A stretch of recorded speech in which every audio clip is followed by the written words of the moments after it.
Assalamualaikum warahmatullahi wabarakatuh. Perkenalkan, nama saya Fatari Prasetyo. Pada kesempatan ini saya ingin menjelaskan materi sistem informasi manajemen bab 4 mengenai pengguna dan pengembang sistem. Langsung saja ke konsep materinya, yaitu konsep materinya organisasi bisnis, organisasi layanan informasi, struktur organisasi layanan informasi, komputasi penggunaan akhir, pengguna sebagai suatu sumber daya informasi, kriteria pendidikan, pengetahuan dan keahlian yang dibutuhkan untuk karir di bidang layanan informasi. Lalu ada mengelola pengetahuan yang ditunjukkan oleh sumber daya informasi perusahaan, otomatisasi kantor, organisasi maya, penetapan penggunaan sistem dan spesialisasi informasi, perspektif. Langsung saja ke materi yang pertama, yaitu pertama organisasi bisnis. Organisasi bisnis dikembangkan dan digunakan untuk mendukung keseluruhan organisasi, eksekusi, dan area bisnis.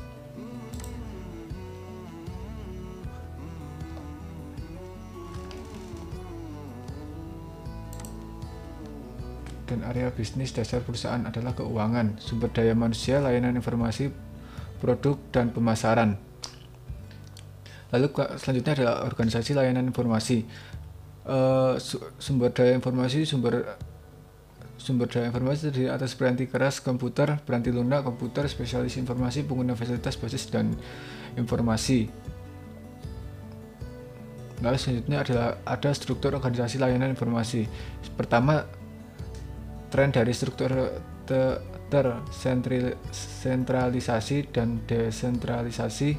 Beberapa perusahaan mulai mendesentralisasi kebanyakan sumber daya informasi dengan mengakulasikan mereka ke unit-unit basis dan memberikan wewenang bagi unit yang memutuskan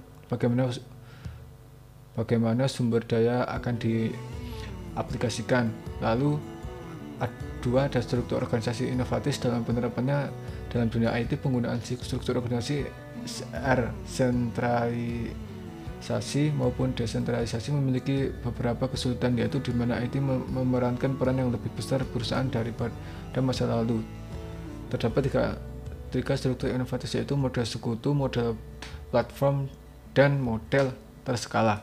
Saja adalah komputasi penggunaan akhir. Komputasi penggunaan akhir merupakan pengembangan seluruh atau sebagian sistem informasi oleh pengguna. Adanya komputerisasi pengguna akhir dipengaruhi oleh pertama, dampak pendidikan komputer, antrian layanan informasi, murahnya piranti keras dan piranti lunak siap pakai. Lalu selanjutnya ada pengguna sebagai sumber daya informasi. Dalam memutuskan bagaimana perusahaan akan mempengaruhi sumber daya informasi, manajemen puncak harus memberikan perhatian yang cukup besar tentang bagaimana cara komputasi pengguna akhir akan dilaksanakan, sehingga pada akhir akan memaksimalkan manfaatnya dan meminimalkan risikonya.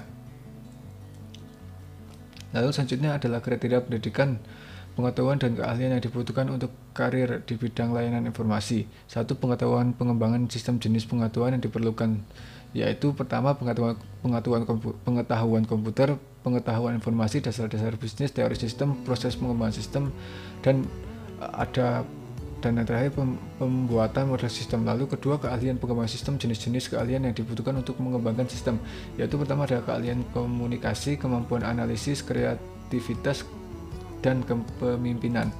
Selanjutnya adalah mengelola pengetahuan yang ditunjukkan oleh sumber daya informasi perusahaan. Sumber daya informasi perusahaan meliputi piranti lunak, piranti keras, basis data, dan pengguna, dan spesialisasi informasi.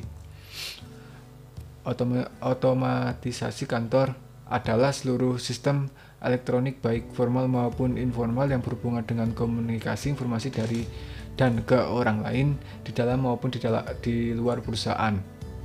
Berikut adalah contoh gambar bahwa aplikasi berbasis komputer berinteraksi dengan suatu basis yang dipopulasikan oleh informasi yang diperoleh dari dalam perusahaan dan lingkungan perusahaan. Lalu selanjutnya kantor maya. Kantor maya menjadi mungkin adanya aplikasi-aplikasi dari Otomatisasi kantor. Pengertian kantor maya adalah suatu tempat untuk melakukan pekerjaan kantor yang dapat berpindah-pindah karena dihubungkan oleh suatu jenis kemampuan komunikasi elektronik, seperti contohnya komputer, internet, dan aplikasi-aplikasi lainnya yang sejenisnya. Jenis kantor maya ada dua, yaitu telekomuting dan hoteling. Telekomuting memiliki beberapa keuntungan, yaitu pertama, memberikan fleksibilitas pada pekerjaan dalam mendapatkan tugas pekerjaan. Lalu perusahaan memberikan perhatian lebih besar kepada para telekomuter dibandingkan dengan karyawan kantor biasa yang lain. Sifatnya terisolasi sehingga telekomuter merasa kurang dianggap penting dalam suatu organisasi. Munculnya kekhawatiran akan kehilangan pekerjaan atau terganggunya karir, meningkatkan ketegangan keluarga karena batasan antar tanggung jawab kantor dan rumah menjadi kabur. Lalu hoteling adalah suatu konsep kantor maya yang lebih luas sehingga meliputi karyawan yang hanya datang apabila dibutuhkan oleh kantor. Keuntungannya yaitu pertama, biaya fasilitas yang lebih rendah, biaya peralatan lebih rendah karena para pekerja dapat berbagi peralatan yang digunakan. Lalu berkurangnya penghentian pekerjaan karena aktivitas perusahaan tetap berjalan meskipun cuaca buruk. Lalu ada pemberian kontribusi sosial karena dengan adanya kantor maya, perusahaan dapat mempekerjakan orang yang sebelumnya tidak memiliki peluang untuk bekerja, seperti orang yang memiliki cacat tubuh maupun manula. Selain itu juga terdapat beberapa kerugian yang ditimbulkan dengan hoteling, konsep kantor maya. Yaitu pertama adalah moral yang rendah dapat disebabkan karena pekerja kurangnya sosialisasi satu sama lain. Dua, kekhawatiran akan risiko keamanan karena data dan informasi rahasia akan lebih sulit dikendalikan di dalam kantor maya. Lalu organisasi maya dipicu dengan adanya kantor maya namun sifatnya lebih luas, yaitu meliputi seluruh operasi yang dalam perusahaan yang dirancang sedemikian rupa sehingga tidak terikat pada lokasi-lokasi fisik. Lalu selanjutnya adalah spesifik informasi pada perspektif manusia menjadi salah satu bagian penting pengembangan penggunaan sistem informasi. Para pelaku utama adalah pengguna dan spesialis informasi. Keduanya bekerja sama dalam satu tim pengembang. Sekian, terima kasih. Apabila banyak perkataan saya yang salah dan kurang tepat atau kurang, saya mohon maaf yang sebesar-besarnya. Wassalamualaikum warahmatullahi wabarakatuh.